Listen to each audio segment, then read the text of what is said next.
drop my husband's car in at the garage this morning. He wrote me a list of things to bring in. I duly went to the counter and I said, my husband has asked me to bring his car in and leave it. He's left a note, which I'm sure you'll understand, as well as his number. The guy behind the counter read the note and said, no problem.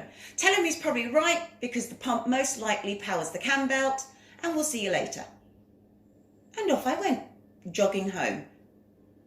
That's a whole other video.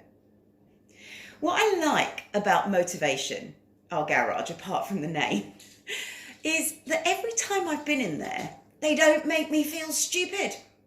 They speak to me in the same way as I would expect in any interaction. Information, but not too much.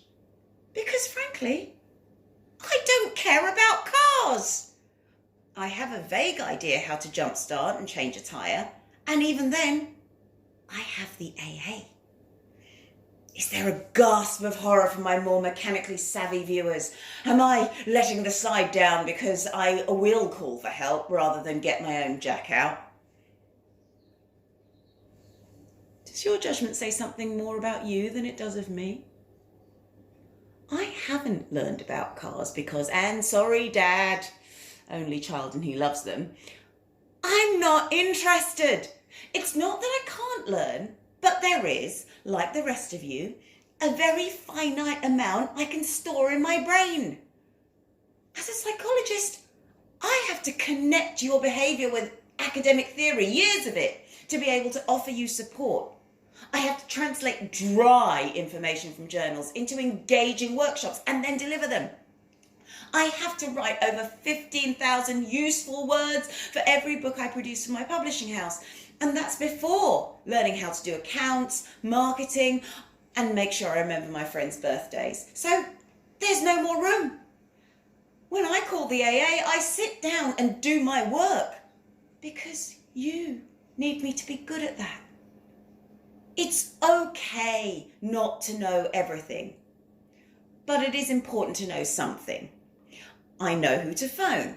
I know how to explain what happened. So don't judge me for choosing psychology over automotive engineering. Call my husband about fixing cars. Call me about fixing you. But don't judge me, especially uninvited, because that just annoys me. And apparently, you too.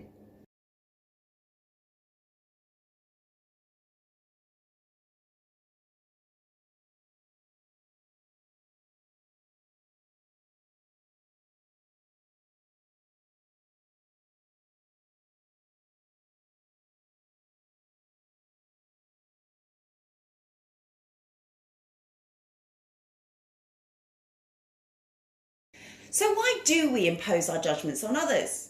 Well, the first reason is it's a good way to avoid thinking about our own problems. The second is more complex. We like to feel that what we're doing is okay, and when we see others who are choosing something different, it makes some of us question our path. This is known as normative idealization. In other words, it's the view that our way is what normal people do and any other way is different and possibly wrong. It's a self-protective mechanism. We're thinking, I'm okay, you're not okay, and it makes our ego feel better. But this can lead to conflict, discrimination, and stigma, all of which are detrimental to the other person, and we have no right to impose that. A third reason is called the evaluation maintenance model. This is when we may feel so threatened by the other person, so rather than being inspired to take positive action, we simply try to bring them down. The worst part is, we've got no idea we're doing this, nor may we realise that it's happening to us if we're the recipient of it. So much of this is unconscious, and yet it can cause so much damage to everyone. So for longer and more specific action points, please read the tips with this post. But otherwise, I try to take an I'm okay, you're okay attitude, especially with my close friends or with those who I'm trying to build a relationship. I love learning from them. I love letting their experiences guide me to new places and sometimes challenging or changing my own views. It broadens my world. Allow people the respect of being themselves. Allow them to be heard. Allow them to be different.